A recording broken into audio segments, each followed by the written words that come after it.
Muito bem, pessoal, vamos então dar continuidade ao nosso estudo da civilização grega. Nós estamos estudando a Antiguidade Clássica, já demos uma introdução no assunto, começamos a falar sobre os primeiros períodos históricos da Grécia Antiga, abordamos o período pré-homérico, o período homérico e o período arcaico, a época de formação da cidade-estado, da polis grega. E abordamos lá na nossa aula 1 de Grécia Antiga, nós falamos sobre as principais características da cidade-estado de Atenas. Falamos sobre sua evolução política até o surgimento da democracia ateniense. Pois bem, hoje nós vamos falar sobre uma outra importante cidade-estado da Grécia Antiga, justamente a rival de Atenas.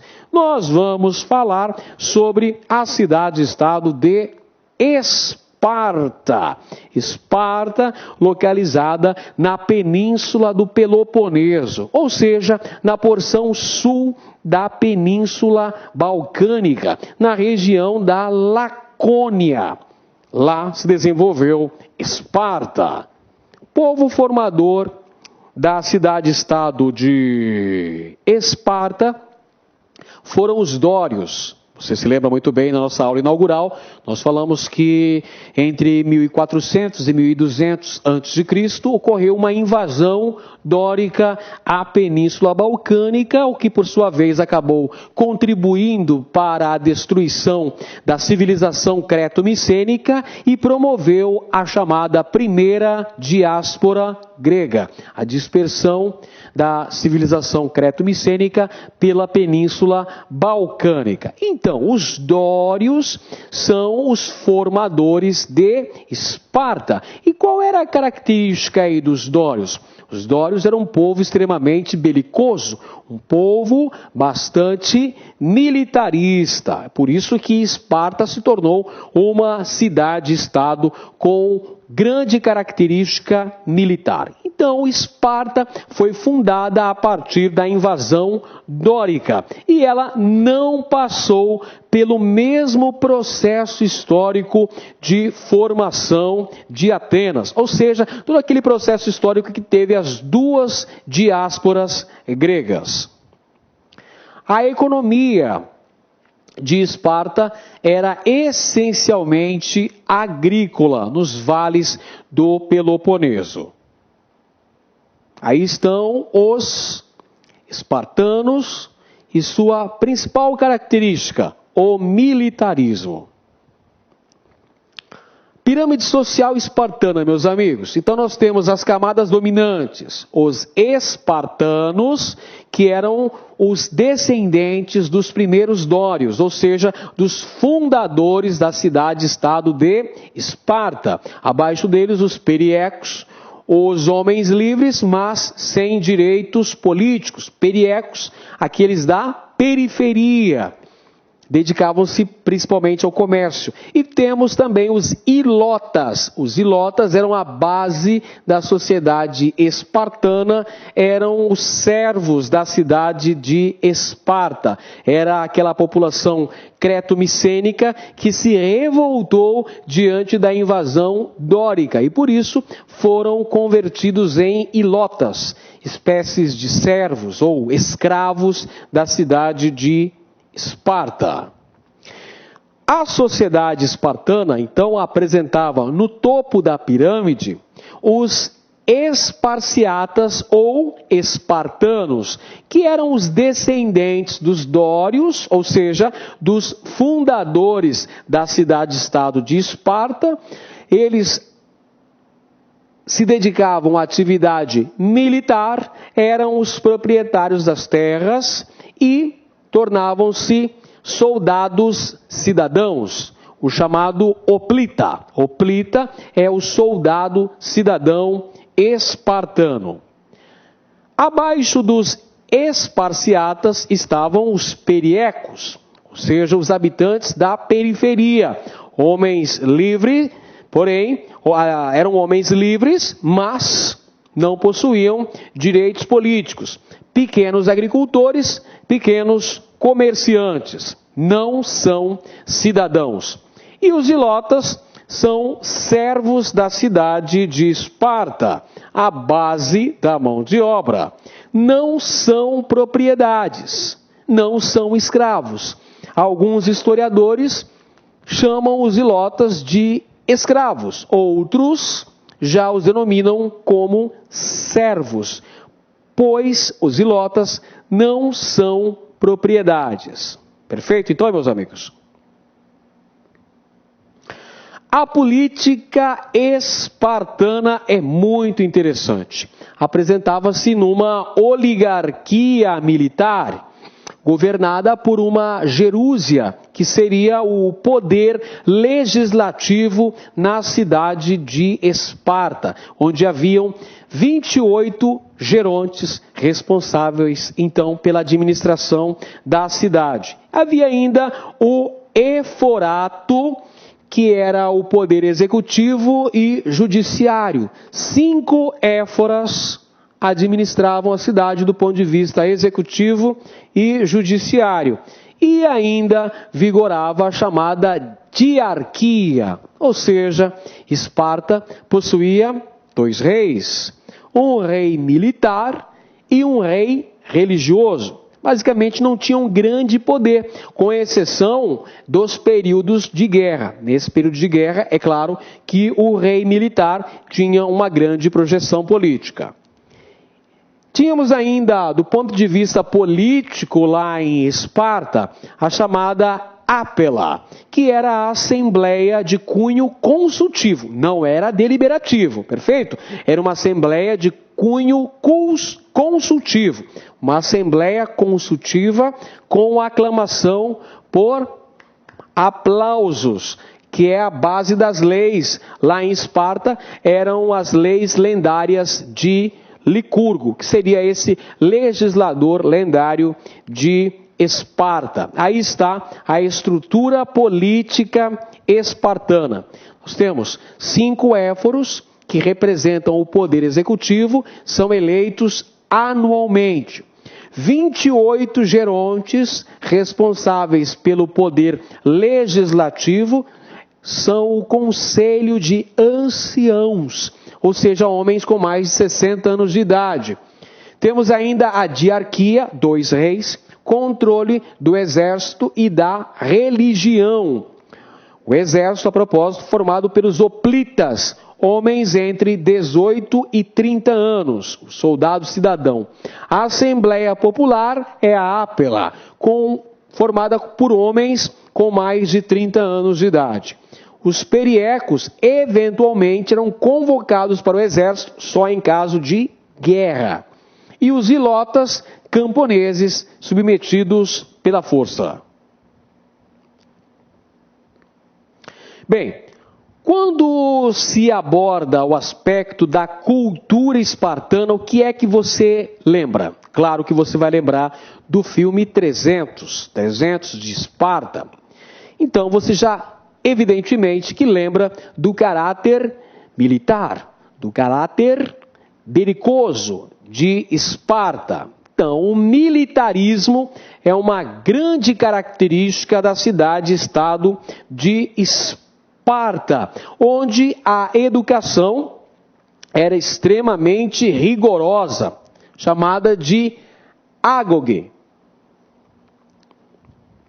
Os garotos, os meninos, dedicavam-se a essa rigorosa educação entre os 7 e os 30 anos de idade. Então, aos 7 anos de idade, o garoto era retirado da família e começava a passar por um grande treinamento militar para ser um brilhante soldado. Aos 30 anos, ele recebia o título de hoplita, ou seja, soldado cidadão, e recebia o seu lote de terra e já os ilotas, que iriam servi-lo neste lote de terras. Aos 30 anos, portanto, o cidadão esparciata, o espartano, o chamado hoplita, soldado cidadão, recebia também uma licença para se casar, tornando-se então soldado cidadão. E o serviço militar era dos 18 aos 60 anos de idade lá em Esparta. As mulheres eram valorizadas. Ao contrário do que se pensa, lá em Atenas as mulheres não tinham toda essa valorização, mesmo Atenas surgindo a democracia. Mas em Esparta, a mulher tinha muito mais liberdade do que em Atenas, por exemplo. As mulheres recebiam um treinamento físico na infância. Para que esse treinamento físico? Para que elas fossem saudáveis. E por que elas precisavam ser saudáveis? Precisavam ser saudáveis para gerar filhos saudáveis. Portanto, essa valorização da mulher espartana se referia justamente ao fato delas gerarem filhos saudáveis para Esparta. Filhos estes que poderiam ser brilhantes soldados. Por essa razão, as mulheres são valorizadas na sociedade espartana como parideiras. Perfeito? Esse era o termo usado na época. As mulheres, então, recebiam treinamento militar durante a infância, durante a adolescência, para crescerem saudáveis e para gerarem filhos perfeitos do ponto de vista militar, segundo os critérios valorizados lá na cidade-estado de Esparta.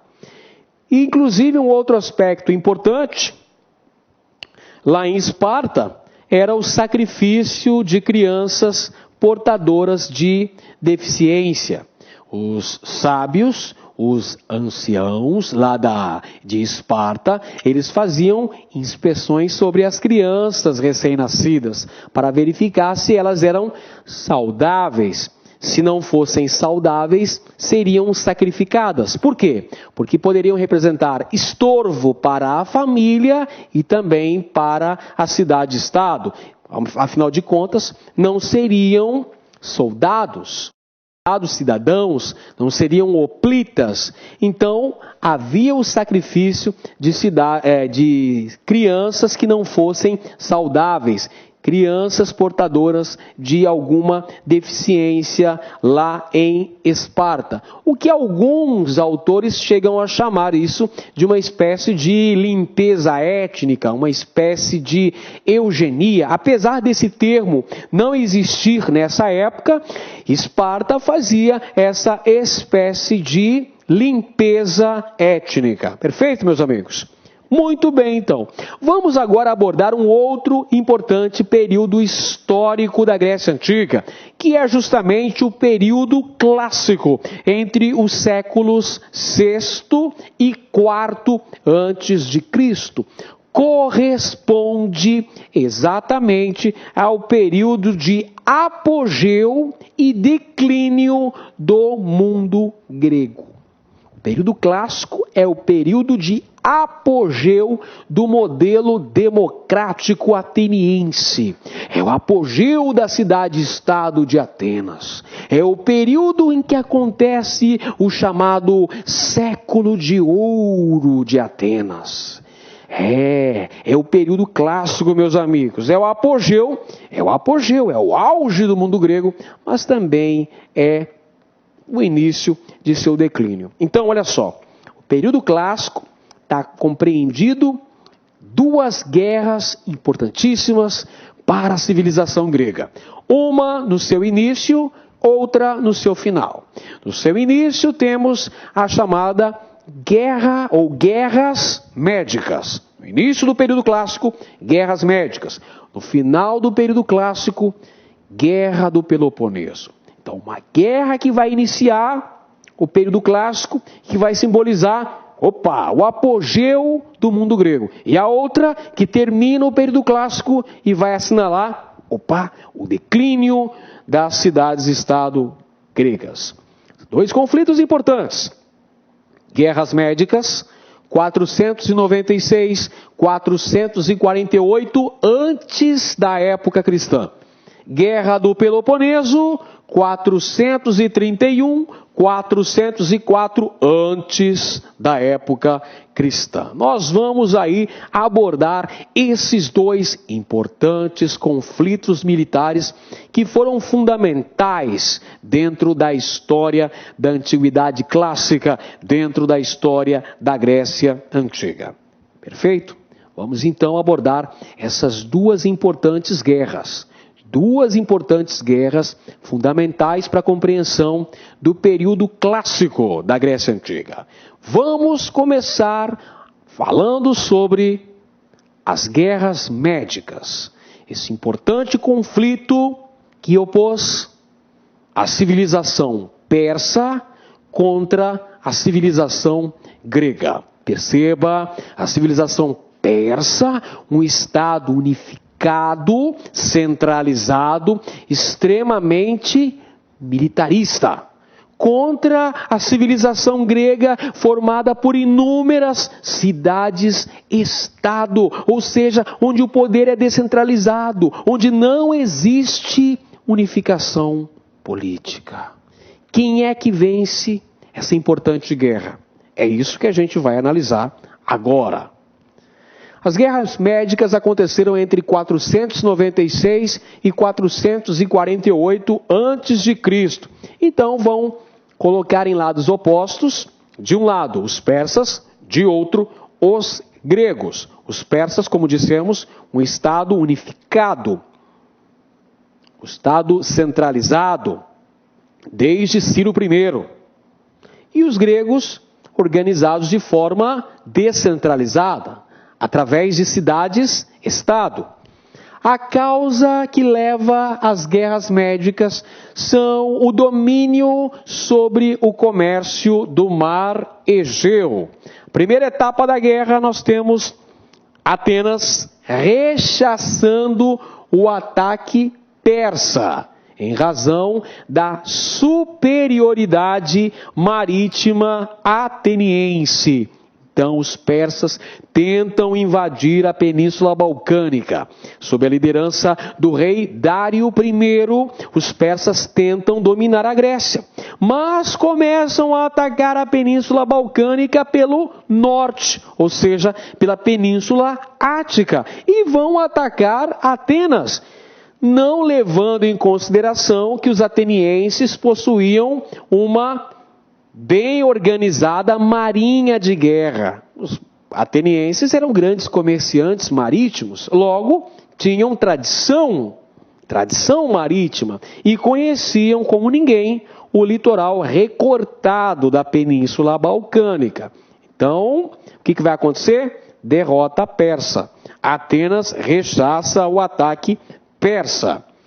Esparta perde para os persas. Esparta, que era uma cidade militarista, que tinha um grande desenvolvimento militar, acaba perdendo para os persas nas famosas batalhas de Termópilas. Aqui nós temos a vitória dos persas sobre Esparta. Esse é um primeiro momento importante das guerras médicas. Esse importante conflito entre persas e gregos. Segunda etapa da guerra, meus amigos. Atenas lidera a Confederação de Delos, ou Liga de Delos. O que era a Confederação de Delos, professor? Anote aí. A Confederação de Delos era uma aliança militar formada a partir de Atenas. A Atenas lidera essa aliança militar e passa a cobrar tributos das demais cidades-estado que compunham esta aliança militar para promover a defesa do território grego ante ameaças externas. Portanto, nesta segunda etapa da guerra, já quando os persas estavam sob o comando militar do rei Xerxes, o que vai acontecer? Atenas comanda a vitória final sobre os persas nas batalhas de Salamina e Plateia e acaba conseguindo a paz de Simon, derrotando os persas. Consequência disso tudo, meus amigos, início do imperialismo ateniense. Atenas lidera a vitória dos gregos contra os persas. É a confederação de Delos a grande responsável pela vitória dos gregos sobre os persas. E essa vitória assinala, por sua vez, o início do predomínio político e militar de Atenas, o início do processo do imperialismo ateniense, porque Atenas transfere o tesouro da Confederação de Delos evidentemente, para sua cidade-estado, para Atenas. O tesouro de Delos é transferido para Atenas. E isso vai marcar o início do apogeu ateniense. É uma fase que os historiadores vão chamar de imperialismo ateniense, entre 450 e 430 a.C. Esse é o século V a.C., que é chamado de século de ouro de Atenas. É o período clássico, é o apogeu da cidade-estado de Atenas. Acontece isso que eu acabei de falar para você. Transferência do tesouro de Delos e do exército de Delos para Atenas. Então Atenas, a partir de agora, vai ter um caráter bastante imperialista. Corresponde à época em que Péricles governava Atenas. É o século de ouro ou século de Péricles, uma época de grande apogeu ateniense, uma época que nós temos a expansão do modo de produção escravista em Atenas, uma expansão da escravidão e um aumento da participação dos cidadãos na democracia, na política ateniense. Por quê? Porque se você aumenta o número de escravos, evidentemente você vai aumentar o tempo livre do cidadão. Quanto mais escravos para desempenharem as mais variadas atividades econômicas, mais tempo para o homem livre, para o cidadão se dedicar aos estudos, se dedicar, por exemplo, à filosofia e dedicar-se à política, exercer a democracia direta ateniense.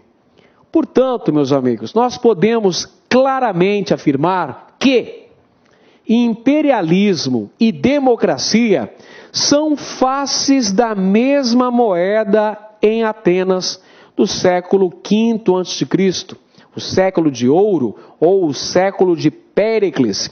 Ao mesmo tempo em que se consolidava a democracia em Atenas, consolidava-se também o modelo escravista, porque, evidentemente, Atenas só desenvolveu o pensamento intelectual, surgiu a filosofia, surgiu o teatro, surgiram os debates públicos, a democracia direta, porque o cidadão tinha um grande tempo de ócio, porque todo o trabalho era feito pela mão de obra escrava em Atenas. Por isso que nós dizemos que imperialismo e democracia são duas faces da mesma moeda na Atenas do século V, o século de ouro, que é o período do governo de Péricles, lá em Atenas.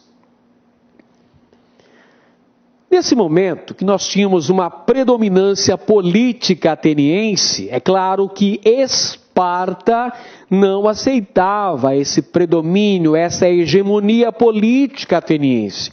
E o que é que Esparta vai fazer? Vai formar a chamada Confederação do Peloponeso. A partir de 432 a.C., temos uma união militar de várias cidades-estado da Grécia Antiga, sob a liderança de Esparta. Essa é a Liga do Peloponeso, ou Confederação do Peloponeso, uma aliança militar das cidades-estado do Peloponeso, sob a liderança de Esparta, que tinha o claro objetivo de derrotar o imperialismo ateniense, acabar com a hegemonia política de Atenas no mundo grego. Então isso vai acabar levando a uma guerra, a chamada Guerra do Peloponeso, que vai opor as centenas de cidades-estado da Grécia Antiga. Umas sob a liderança de Atenas, a Confederação de Delos, outras sob a liderança de Esparta, a Confederação do Peloponeso. Então aí está o início de um grande conflito militar que dividiu o mundo grego entre os liderados por Atenas e os comandados por Esparta.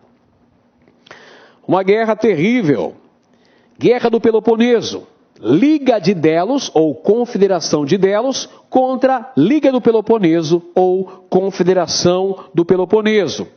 Atenas liderava a Confederação de Delos, Esparta, por sua vez, comandava a Confederação do Peloponeso. É um conflito que vai dividir as cidades-estado na Grécia Antiga. Conflito que após 27 anos de combates, terminam com a vitória espartana. Esparta derrota Atenas. E como consequência disso, temos uma fragmentação militar da Grécia Antiga, o que por sua vez irá favorecer invasões externas ao território grego. É a chamada teoria do suicídio grego, que essas lutas internas, essas guerras internas ao mundo grego, acabaram prejudicando a própria civilização grega, que se fragilizou militarmente, favorecendo invasão estrangeira ao território grego. Logo após a Guerra do Peloponeso, que terminou com vitória da cidade-estado de Esparta, esta tentou exercer uma hegemonia sobre a Grécia, mas acabou perdendo tal hegemonia para a Liga de Tebas. Tebas, por sua vez, outra importante cidade-estado da Grécia, tentou também exercer uma hegemonia sobre toda a Península Balcânica, mas acabou sendo derrotada por uma liga liderada por Atenas e Esparta. Todos esses conflitos militares tiveram como resultado o enfraquecimento da Grécia Antiga, favorecendo a invasão dos macedônios ao território da Grécia. Filipe da Macedônia e posteriormente seu filho Alexandre Magno, Alexandre o Grande, acabam conquistando a Grécia Antiga, inaugurando um novo período histórico, denominado período helenístico, entre os séculos IV e II antes da época cristã. O período helenístico corresponde à época do domínio macedônico na Grécia.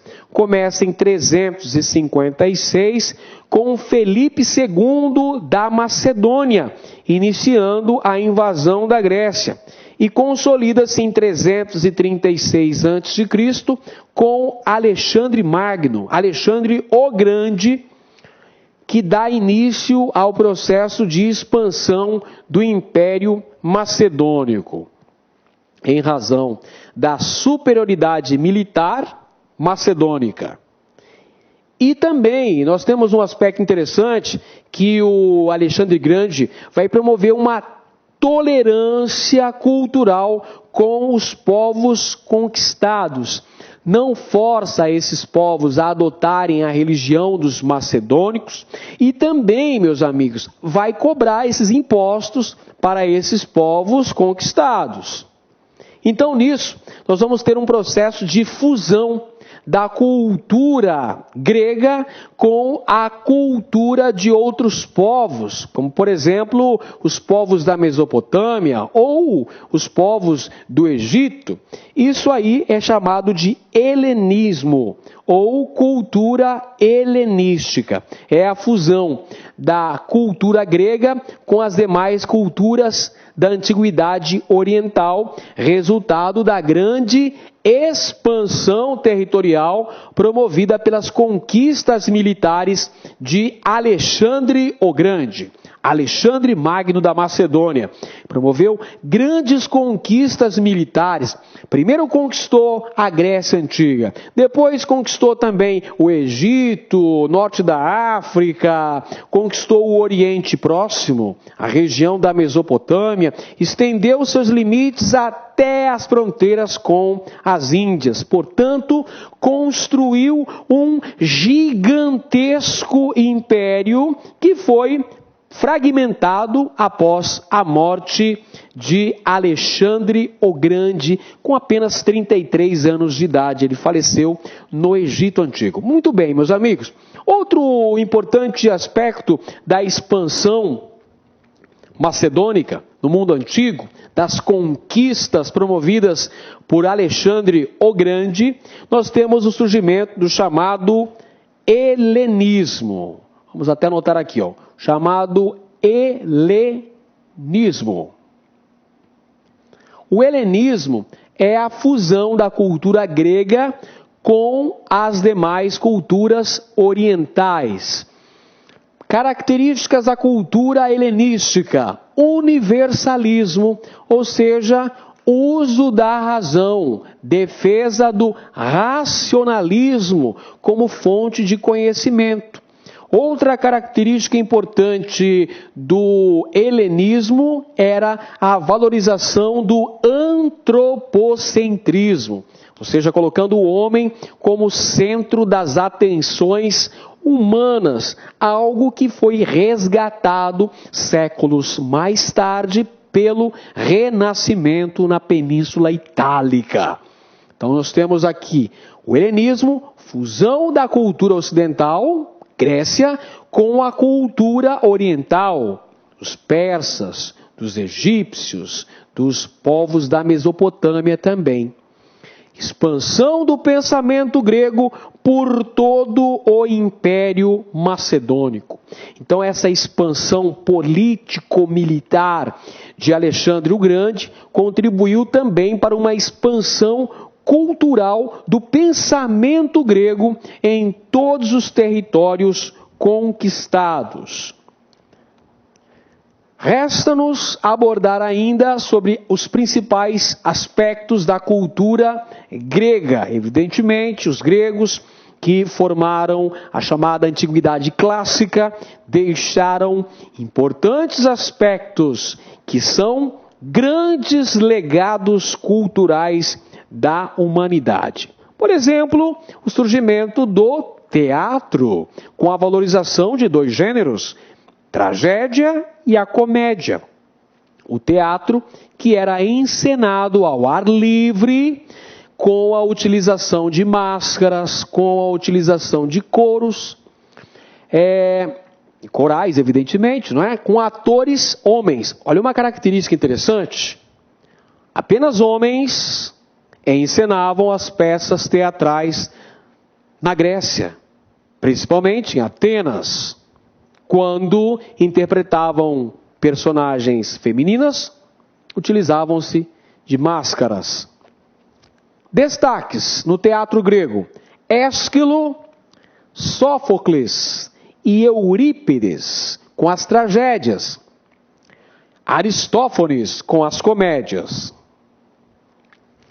Na história também os gregos deixaram um grande legado, com Heródoto, por muitos considerado o pai da história, que escreveu Guerras Médicas, que visitou várias regiões do mundo antigo, visitou o Egito, por exemplo.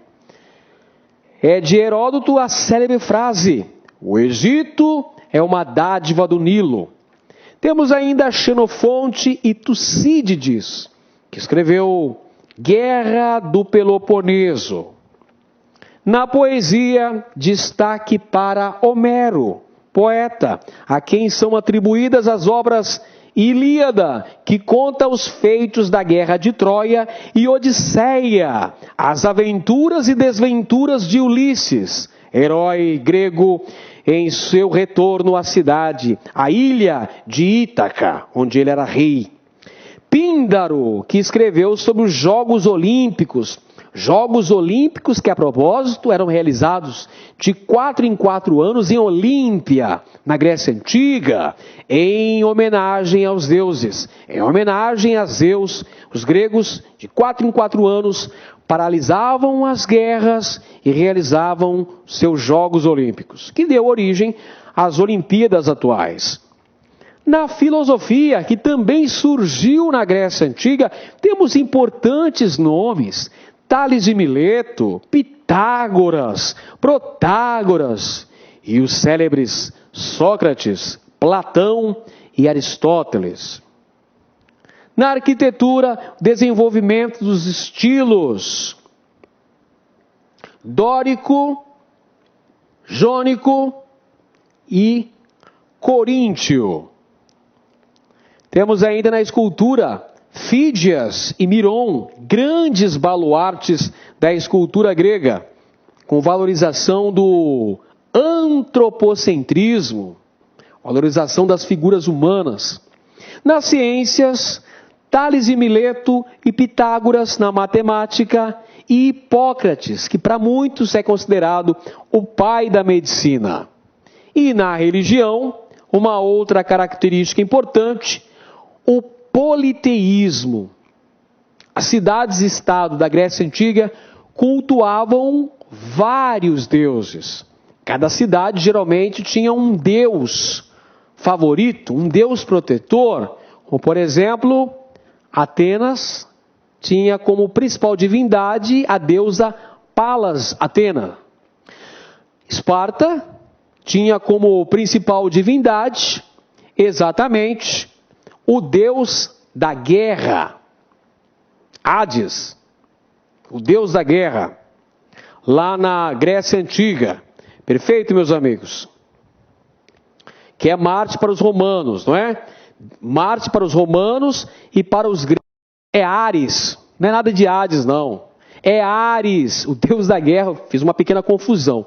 O deus da guerra para os gregos é Ares. Perfeito, meus amigos? Aqui estão, religião politeísta antropomórfica, onde nós temos Zeus como a principal divindade, Hera, esposa de Zeus, deusa das mulheres e do casamento, Apolo, deus da luz, Poseidon, deus das águas, Artemis, deusa da caça, Hermes, mensageiro, deus do comércio, dos ladrões também, Dionísio, deus do vinho, para os romanos é Baco, Afrodite, deusa do amor e da beleza, para os romanos é Vênus, Atenas, a deusa da sabedoria, protetora de Atenas. Esses então são as principais divindades da religião grega, religião politeísta antropomórfica. O que quer dizer isso, professor?